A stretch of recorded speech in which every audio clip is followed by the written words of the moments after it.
Bugun biz siz bilan nafaqat kino tarixidagi eng kuchli, balki eng ta'sirli filmlardan biri haqida gaplashamiz. Millionlab tomoshabinlarni hayratga solgan va 25 yildan beri eng yuqori reytinglardan birini saqlab kelmoqda. Film nomi Yashil maskan. Yashil maskan 1999-yilda ekranlarga chiqqan bo'lib, u mashhur yozuvchi Stephen Kingning romaniga asoslangan.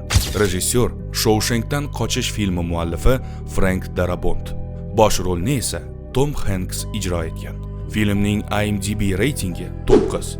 Bu kino tarixidagi eng yuqori ballardan biri va bu asar hanuz eng ko'p qayta tomosha qilinadigan filmlar ro'yxatida turibdi.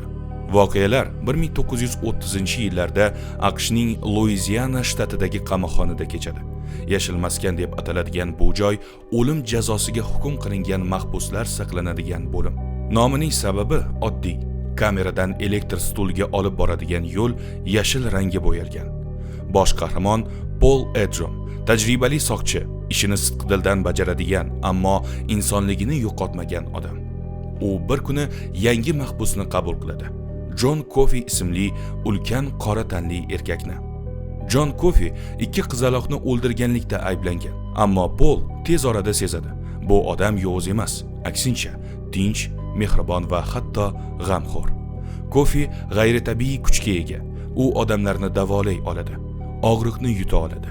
Shu paytdan film tomoshabinni bir nechta darajadagi savollarga olib kiradi. Adolat nima? Qonun to'g'rimi yoki vijdonmi? Begunoh odam o'lim jazosiga loyiq bo'lishi mumkinmi? Filmni kuchli qilgan jihat aktyorlarning ishonarli ijrosi.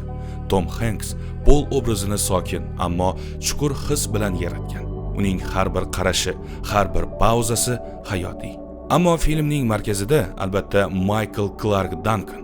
U John Coffey rolini shunday tabiiy ijro etganki, tomoshabin birinchi daqiqadan unga ishonadi.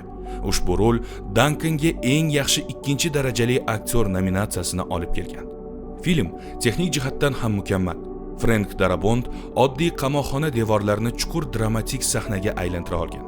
Kamera harakati, yorug'lik va rang tanlovi orqali tomoshabin butun voqeani ichidan his qiladi. Filmda soddalik ustun, ammo aynan shu soddalik uni haqiqiy qiladi. Musiqa muallifi Thomas Newman. U bu yerda uning musiqasi ortiqcha his-hayajonsiz, ammo chuqur ma'no bilan ishlaydi. Har bir kadrga uyg'un. Yashil maskan chiqishi bilanoq tanqidchilar tomonidan yuqori baholangan. Film 4 ta Oscar nominatsiyasiga ega bo'lgan.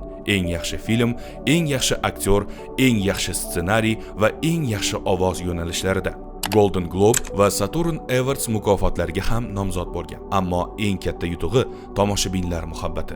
Filmga 25 yil bo'lgan bo'lsa-da, u hanuz eng ko'p tavsiya etiladigan dramatik asarlar orasida qolmoqda. Ko'pchilik uni insoniyat, vijdon va adolat haqidagi eng halol hikoya deb ataydi. Yashil maskan bu shunchaki o'lim jazosi haqidagi film emas. Bu insoniylik, kechirim va haqiqat uchun kurash haqidagi asar. Filmda super qahramonlar yo'q, ammo u sizga har qanday fantastika janridan ko'ra ko'proq fikr uyg'otadi. Agar siz hali bu asarni ko'rmagan bo'lsangiz, uni Ria Play platformasida professional o'zbek tilidagi dublyajda, reklamasiz va yuqori sifatda tomosha qiling. Bu film sizga katta sahnalar emas, balki katta fikrlar beradi.